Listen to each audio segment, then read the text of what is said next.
بسم اللہ الرحمن الرحیم۔ مزارات اور قبروں پر جانے کے حوالے سے بعض حضرات کا یہ موقف ہے کہ مزارات پر جانا اور قبروں پر جانا یہ شرک و بدعت اور حرام ہے، اور بعض کا یہ عقیدہ ہے کہ مزارات پر جانا اور وہاں فاتحہ خوانی کرنا باعث اجر و ثواب ہے اور جائز ہے۔ آئیے شریعت کی روح سے دیکھتے ہیں کہ کیا یہ عمل کرنا، مزارات پر جانا، قبروں پر جانا درست ہے یا ناجائز ہے، اور اگر جائز ہے تو کون کون سے کام مزارات پر جا کر یا قبر پر جا کر کرنے چاہیے اور کن کاموں سے باز رہنا چاہیے۔ دیکھیے،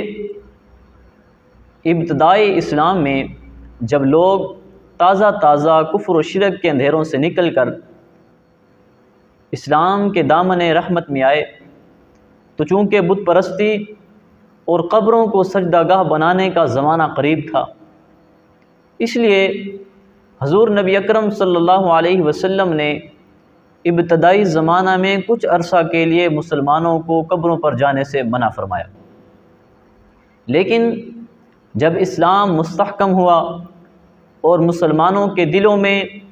خوب راسخ اور پختہ ہو گیا تو آپ صلی اللہ علیہ وسلم نے اپنے تشریعی اختیارات کی بنا پر حکم ممانعت کو منسوخ قرار دے دیا، اور حضور علیہ الصلوۃ والسلام نے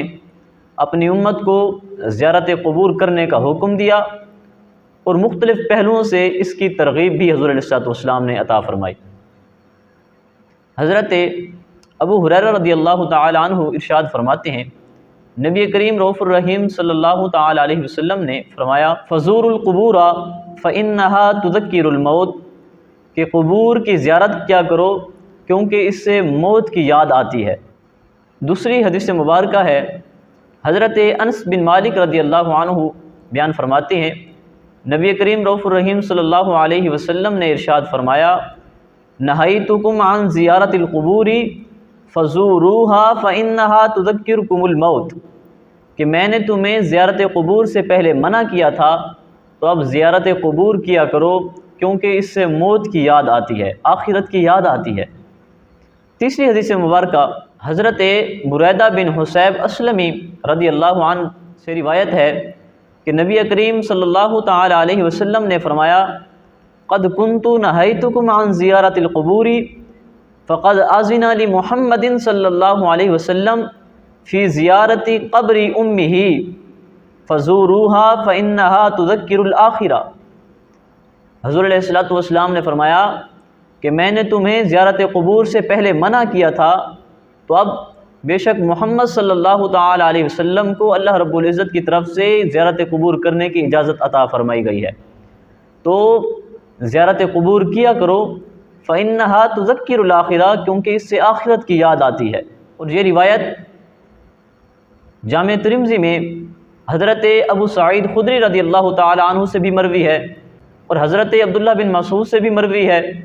اور حضرت انس سے بھی مروی ہے، حضرت ابو ہریرہ رضی اللہ تعالی عنہ سے بھی مروی ہے، اور حضرت ام سلمہ رضی اللہ عنہا سے بھی یہ روایت مروی ہے۔ اور امام ترمذی رحمۃ اللہ علیہ فرماتے ہیں، ھذا حدیث حسن صحیح، یہ حدیث حسن صحیح ہے، والعمل علی ھذا عند اہل العلم لا یرون بزیارت القبور بأسا۔ امام ترمذی رحمۃ اللہ علیہ فرماتے ہیں، اہل علم کا یہ عمل رہا ہے کہ وہ زیارت قبور کرتے تھے اور اس میں کوئی حرج نہیں سمجھتے تھے، اور فرماتے ہیں وہو قول ابن المبارک والشافعی واحمد واسحاق، کہ حضرت عبداللہ بن مبارک، امام شافعی رحمۃ اللہ علیہ، اور امام احمد بن حنبل اور امام اسحاق رضی اللہ تعالی عنہم فرماتے ہیں ان سب کا یہ موقف ہے کہ زیارت قبور کرنا جائز ہے۔ علامہ عینی رحمۃ اللہ علیہ اس حدیث کی شرح میں بیان فرماتے ہیں کہ حدیث بریدہ جس میں حضور علیہ الصلوۃ والسلام نے زیارت قبور کرنے کا حکم عطا فرمایا ہے، فرمایا یہ پہلی حدیث کا ناسخ ہے، اور جس میں حضور علیہ الصلوۃ والسلام نے منع فرمایا تھا وہ حدیث منسوخ ہے۔ اور فرماتے ہیں کہ حضور علیہ الصلوۃ والسلام کا معمول تھا کہ آپ صلی اللہ علیہ وسلم ہر سال شہداء کی قبروں پر تشریف لے جاتے تھے، پھر ان الفاظ کے ساتھ ان کو سلام کہتے تھے، السلام علیکم بما صبرتم فنعم عقبی الدار، کہ تم پر سلامتی ہو اور تمہارے صبر کے بدلے تمہارے لیے بہترین عاقبت ہے، بہترین انجام ہے۔ تمام احادیث مبارکہ سے پتہ چلا کہ زیارت قبور کرنا یہ حضور علیہ الصلوۃ والسلام کی حدیث مبارکہ سے ثابت ہے، اور یہ نیکیوں کا باعث ہے اور یہ جائز عمل ہے۔ مزارات پر جانے کا طریقہ یہ ہے کہ جب کسی اللہ والے بزرگ کے پاس جائے تو دربار کے پاس جا کر نہ سجدہ کرے، کیونکہ سجدہ کرنا حرام ہے، اور نہ ہی رکوع کی طرح جھکے، اس سے بھی منع کیا گیا ہے، اور نہ ہی قبر کا طواف کرے۔ اس اللہ والے کی قبر سے تھوڑا سا دور ہٹ کر اعلیٰ حضرت رحمۃ اللہ علیہ فرماتے ہیں کہ 6 قدم پیچھے ہٹ کر فاتحہ خوانی پڑھے اور اللہ رب العزت کی بارگاہ میں دعا کرے، اور اس اللہ والے کا وسیلہ دے کر اللہ رب العزت کی بارگاہ میں دعا کرے۔ یہ اصل طریقہ ہے، لیکن وہاں جا کر طواف کرنا، قبر کو سجدہ کرنا، دربار کو سجدہ کرنا، یہ سب کے سب کام حرام ہیں۔ اللہ رب العزت ہمیں عمل کی توفیق عطا فرمائے۔